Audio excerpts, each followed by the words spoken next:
আজ গাঙ্গরোলা সর্ষে বাটা করে দেখাবো।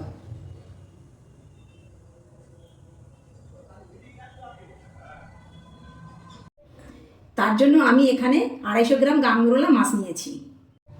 2 টেবিল চামচ কালো সর্ষে নুন দিয়ে বেটে রেখেছি। 3 টেবিল চামচ সর্ষের তেল, হাফ টি চামচ কালো জিরে, 2টো ছোটো এলাচ, একটা ছোট পেঁয়াজ কুচানো, 5টা চেরা কাঁচা লঙ্কা, 4টে রসুন কোয়া, 1 ইঞ্চি আদা, 4টে কাঁচা লঙ্কা, আধখানা পেঁয়াজ একসাথে বেটে রেখেছি, হাফ টি চামচ হলুদ গুঁড়ো, স্বাদ মতো লবণ। গাঙ্গরোলা মাছটা নদীর মাছ, তার জন্যে অল্পটুকু নুন দিলাম।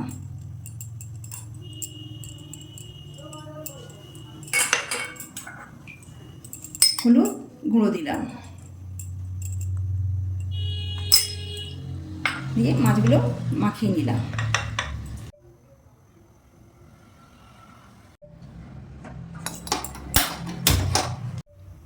কড়া গরম হয়ে এসেছে, এর মধ্যে অল্পটুকু তেল দিলাম, তেলটা নেড়ে দিলাম।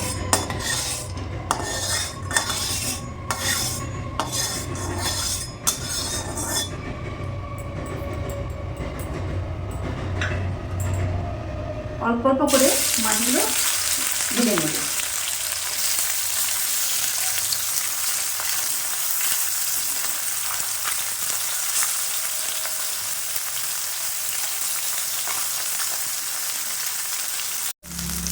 এক মিনিট পর মাছটা উল্টে দিলাম। গাঙ্গরোলা মাছগুলি আধা ভাজা করে একটি প্লেটে তুলে নিলাম।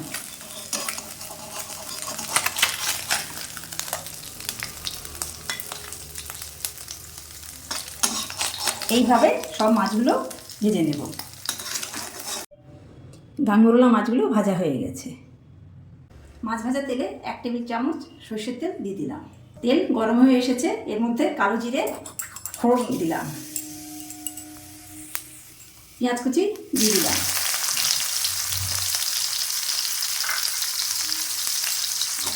হালকা ভেজে নেব।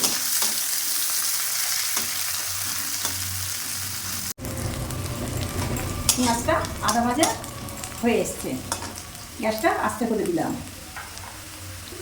পেঁয়াজ বাটা, লঙ্কা বাটা, আদা বাটা, রসুন বাটা দিয়ে দিলাম, দিয়ে নেড়ে দিলাম।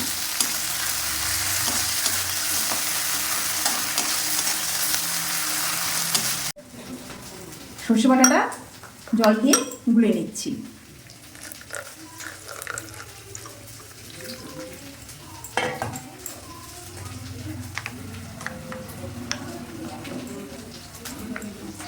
মশলাটা ভাজা হয়ে এসেছে, সর্ষেটা ছেঁকে দিয়ে দিলাম,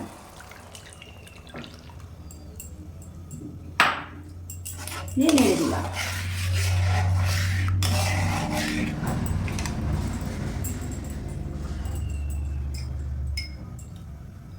অল্পটুকু হলুদ গুঁড়ো, স্বাদ মতো লবণ দিয়ে দিলাম,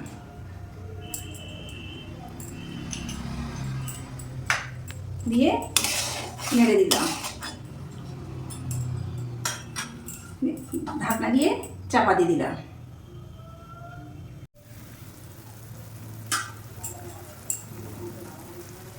3 মিনিট পর ঝোল ফুটে এসেছে,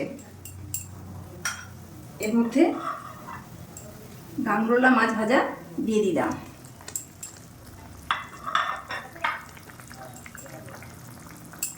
5টা কাঁচা লঙ্কা চেরা দিয়ে দিলাম, দিয়ে নেড়ে দিলাম।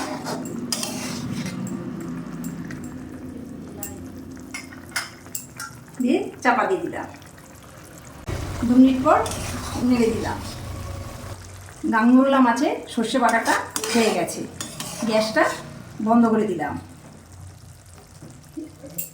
এলাচ গুঁড়ো ছড়িয়ে দিলাম, কাঁচা সর্ষের তেল দিয়ে দিলাম, দিয়ে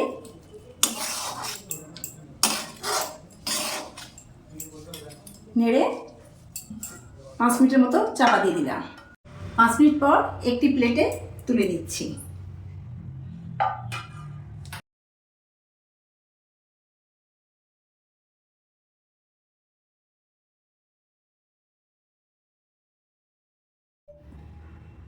নদীর গামরোলা মাছটি আপনারা বাড়িতে একবার অবশ্যই বানাবেন। আশা করি আপনাদের ভালো লাগবে। ভিডিওটি ভালো লাগলে লাইক, শেয়ার ও সাবস্ক্রাইব করে চ্যানেলটির পাশে থাকবেন।